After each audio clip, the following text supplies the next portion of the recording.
اچانک بکری مسجد نبوی کے دروازے پر رک جاتی ہے. مسجد نبوی کے دروازے پر جو ہی بکری رکتی ہے وہ بچہ بھی وہیں ٹھہر جاتا ہے, وہ بچہ بھی وہیں رک جاتا ہے.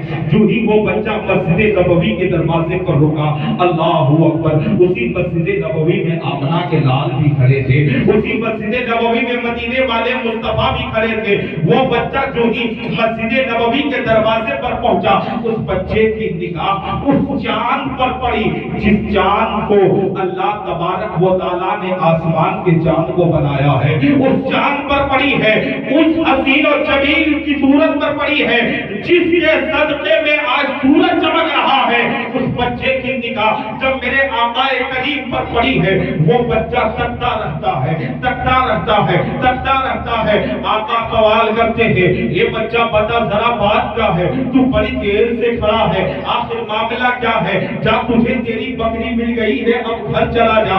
وہ بچہ جواب دیتا ہے, اے ساحل سن لے, آج تک میں نے تجھ سے حسین و جمیل دیکھا نہیں ہے, آج تک میری آنکھوں میں تیرے جیسا خوبصورت گزرا نہیں ہے, آج تک میری آنکھوں میں تیرے جیسا حسین و جمیل ہم نے کبھی دیکھا نہیں ہے. کہا بات کیا ہے, کہا آیا ہوں خالی ہاتھ مگر دامن بھر کے لوٹ جاؤں گا, آیا ہوں خالی ہاتھ مگر دامن بھر کے لوٹوں گا.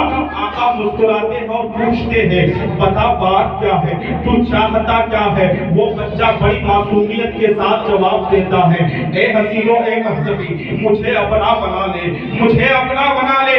قسم خدا کی, اللہ اکبر, آقا کریم صلی اللہ علیہ وسلم نے اس 9 سال کے بچے کو کلمہ پڑھایا ہے اور اپنا بنا لیا ہے. اپنا بنانے کے بعد کہتا ہے, اے بیٹے تو اب گھر چلا جا. وہ بچہ گھر آیا ہے مگر پورا سراپا جسم گھر میں ہے مگر دل مدینے میں ہے, پورا سراپا جسم گھر میں ہے مگر دل مصطفیٰ کے قدموں میں ہے. وہ بچہ بے چین رہتا ہے, بے قرار رہتا ہے, دل ہی دل میں سوچتا ہے, اے میرے پاک پروردگار عالم, جس سے تو نے مجھے ملوایا ہے, ایک بار اس سے ملاقات ہوئی ہے, میرا دل اسی کے پاس رہ گیا ہے. اے میرے پروردگار عالم, تیرے حبیب کا واسطہ ہے مولا, دوبارہ اس سے ملاقات کر دے. وہ بچہ دن بھر محمد رسول اللہ کی نعت آلاپتا ہے, اللہ کے رسول کی نعت آلاپتا ہے, مگر ایک روز یہ ہوتا ہے کہ صبح وہ دوبارہ بکری کے چرانے کے لیے جنگلوں میں چلا جاتا ہے. ادھر بکری چل رہی ہے, ادھر یہ 9 سال کا بچہ ایک درخت کے نیچے بیٹھ کر اللہ رسول کی یادوں میں کھویا ہوا ہے, اللہ رسول اللہ کے نام پہ ذکر کر رہا ہے. ادھر پیچھے سے اس کا چچا جان آ جاتے ہیں. جو ہی اس کے چچا نے اس بچے کو دیکھا تو محمد رسول اللہ کے نام لیے جا رہے ہیں. وہ چچا, اس کے چچا نے اس بچے کے ہاتھ کو پکڑا ہے اور پکڑ کر کہتا ہے, بتا بیٹے یہ محمد کون ہے, یہ محمد کون ہے. وہ بچہ جواب دیتا ہے, یہ میرا محبوب ہے, یہ میرا محبوب ہے, جس سے مجھ کو محبت ہو گئی ہے, جس سے مجھ کو پیار ہو گیا ہے, جس سے مجھ کو عشق ہو گیا ہے. کہا یہ کون ہے, کہا یہ مسلمانوں کا رسول ہے, یہ مسلمانوں کا نبی ہے جو مسجد نبوی میں رہتا ہے. اس کے چچا نے اس بچے کے ہاتھ پکڑ کر گھر لے گئے ہیں اور گھر لے جا کر اس بچے سے پوچھتے ہیں, اے میرے بیٹے ذرا بتا تو صحیح, تجھے اس کا محبت چاہیے یا تجھے زائدات میں چاہیے, سامان چاہیے, مال و دولت چاہیے. اب مسلمانوں غور سے سننا, اب دیکھ محبت کا سودا ہوتا ہے. آج ہم بھی نبی سے محبت کرتے ہیں, آج ہم بھی نبی سے عشق کرتے ہیں, آج ہم بھی نبی سے پیار کرتے ہیں, مگر ہماری محبت کیسی ہے, ہمارا پیار کیسا ہے, ہمارا عشق کیسا ہے. آج ہم پورے عوام کے سامنے, پورے علماء اور دین کے سامنے یہ وعدہ کرتے ہیں کہ ہم نبی سے پیار کرتے ہیں, مگر ہمارا پیار کتنا کمزور ہے کہ نماز ہوتی ہے مگر گھر میں ٹی وی دیکھتے ہوئے نظر آتے ہیں, نماز ہوتی ہے مگر چوراہے پر بات کرتے ہوئے نظر آتے ہیں. مگر دیکھ 9 سال کے بچے کا عشق کیسا ہے, مگر دیکھ 9 سال کے بچے کا پیار کیسا ہے. 9 سال کا بچہ کتنا بڑا بچہ ہوگا, تم کبھی اپنے بچے کو سامنے کھڑا کر کے دیکھنا کہ 9 سال کا بچہ کتنا بڑا بچہ ہوتا ہے. وہ بچہ جب گھر لوٹا ہے, اس کے چچا کہتے ہیں, اے میرے بھتیجے سن لے, تجھے اس محبت کی پیار چاہیے یا میری زائدات پہ حصہ چاہیے. اب میرے آقا کی محبت کا سودا ہو رہا ہے, اب میرے نبی کی محبت کا سودا ہو رہا ہے. وہ چچا کہتا ہے اب بتا تجھے جائیداد چاہیے یا اس مدینے والے رسول کی محبت چاہیے؟ بتا اسے اب کیا چاہیے، اس مکے والے رسول کی محبت چاہیے یا تجھے جائیداد چاہیے؟ وہ بچہ دل ہی دل میں سوچتا ہے، دل ہی دل میں سوچتا ہے، فیصلہ کرنا مشکل ہو گیا. وہ بچہ دل ہی دل میں سوچتا ہے اے میرے پاک پروردگار عالم، بچپنے کے عالم میں میرے سر سے باپ کا سایہ اٹھ چکا ہے، میری ماں بھی مجھ سے دور ہو گئی ہے.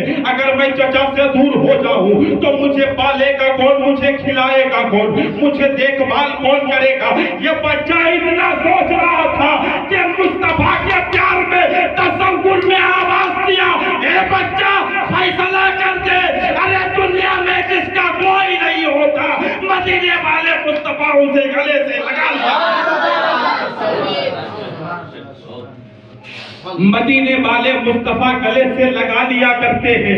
اب وہ بچہ دل ہی دل میں سوچ رہا ہے کہ آخر میں کیا کروں. اب ادھر محبت کا سودا ہو رہا ہے. وہ بچہ کہتا ہے چچا جان آپ کو سب کچھ رکھ لیجئے، نہ ہمیں زمین چاہیے، نہ ہمیں جائیداد چاہیے، نہ ہمیں ہیرے جواہرات چاہیے، نہ ہمیں سونا چاندی چاہیے، نہ ہمیں دولت چاہیے.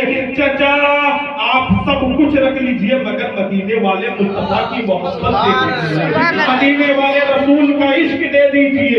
اب وہ بچہ فیصلہ سنا چکا ہے، جو ہی پلٹ کر گھر سے نکلنا چاہا چچا نے پھر سے دوبارہ دروازے سے آواز دیا اے میرے بھتیجے تو جا رہا ہے؟ کہا ہاں میں جا رہا ہوں. کہا کہاں جا رہے ہو؟ کہا میں اسی کی نگری میں جا رہا ہوں جس کی وجہ سے میں نے دھن چھوڑا ہے، جس کی وجہ سے میں نے گھر چھوڑا ہے، جس کی وجہ سے میں نے دھن دولت چھوڑی ہے. میں اسی محمد رسول اللہ کی نگری میں جا رہا ہوں. اس کے چچا نے کہا جا تو رہا ہے مگر اتنا بتا دے اور اتنا کام کر کے جا. کہا اب کیا؟ کہا تیرے بدن میں جو کپڑے ہیں نا وہ بھی اتار دے. اللہ اکبر. دیکھ مسلمانوں نبی کا عشق کا سودا کتنا بھیانک ہو رہا ہے. اس کا چچا کہتا ہے اے میرے بھتیجے تو نے تو تیرے تو میں نے جائیداد سے دخل کر دیا ہے مگر ایک بات یاد رکھ لے تیرے جو بدن میں کپڑے ہیں نا وہ بھی اتار کے رکھ دے. اب یہ بچہ کے آنکھوں میں آنسو ہے. وہ بچہ زاروں کا تار روتا ہے اور روتے روتے دل ہی دل میں سوچتا ہے اے میرے پروردگار عالم میں کھلے بدن میں اس آقا کریم کی بارگاہ میں کیسے جاؤں گا؟ میرے پاس تو کپڑے بھی نہیں ہے، میرے پاس تو چادر بھی نہیں ہے، میرے پاس تو پہننے کے کپڑے بھی نہیں ہے. تو میں اس کھلے بدن میں اس آقا کریم کی بارگاہ میں کیسے حاضر ہوں گا؟ اتنا سوچتا تھا. وہ چچا اس کے بدن سے کپڑے بھی اتار لیے ہیں، اب گھر سے نکال دیے ہیں. رات کی تاریکی ہے، رات کا سناٹا ہے، سارے مکے والے سو چکے ہیں. وہ بچہ ننھا سا بچہ 9 سال کا بچہ مدینے کی گلیوں میں ٹہل رہا ہے، آنکھوں میں آنسو لیے ہوا ہے، آنکھ ساؤن باتوں کی طرح بس رہے ہیں اور دل ہی دل میں سوچتا ہے پاک پروردگار عالم ابھی تو مکے والے سو رہے ہیں مگر رات کی تاریکی میں رات کے آدھے حصے میں کس کے دروازے میں کھٹکھٹاؤں؟ ماں بھی تو کہیں دوسری جگہ چلی گئی ہے. اب یہ بچہ دل ہی دل میں سوچتا ہے کہ اگر کوئی مجھے دے گا وہ میری ماں ہی دے سکتی ہے، اگر مجھے کوئی کپڑا دے گا وہ میری ماں ہی دے سکتی ہے. وہ بچہ رات کی تاریکی میں اس دروازے کو جا کے کھٹکھٹاتا ہے جہاں اس کی ماں نکاح کر کر شامیانہ بنائی ہوئی تھی. اس دروازے کو کھٹکھٹایا ہے، باہر سے پردے کی آڑ میں اس کی ماں نکلی ہے. جو ہی ماں نکلی اپنے بیٹے کو دیکھا، حضرات وہ ماں تھی ماں اپنے بیٹے کو کلیجے سے لگاتی ہے اور کہتی ہے میرے لال ذرا بتا تیری حالت کیسی ہوئی؟ اس نے یہ تیری حالت کی ہے، تیری حالت کس نے کی ہے؟ وہ بچہ سینے سے لگ جاتا ہے اور کہتا ہے ماں میں نے مدینے والے محبت کی سودا کر لیا ہے، میں نے اس کے عشق کا سودا کر لیا ہے. کہا مکمل بات بتا کیا بات ہے؟ کہا ماں ایسی بات ہے میں نے اس کے دروازے پر کیا تھا، جب میں نے اس کے حسین و جمیل چہرے کو دیکھا میں نے اس کو دل سے بیٹھا ہے، میں نے اس کے کلمہ پڑھ لیا ہے. اور چچا کو جب یہ بات پتا چلی اس نے مجھ کو جائیداد سے دخل کر دیا ہے، مال و دولت سے خارج کر دیا ہے، یہاں تک کہ میری ماں میرے بدن سے کپڑے بھی نکال دیے گئے ہیں. اے میری ماں میرے بدن سے کپڑے بھی نکال لیے گئے ہیں. ماں نے اپنے بدن کے چادر اتارے ہیں اور چادر کو 2 حصہ کیا ہے.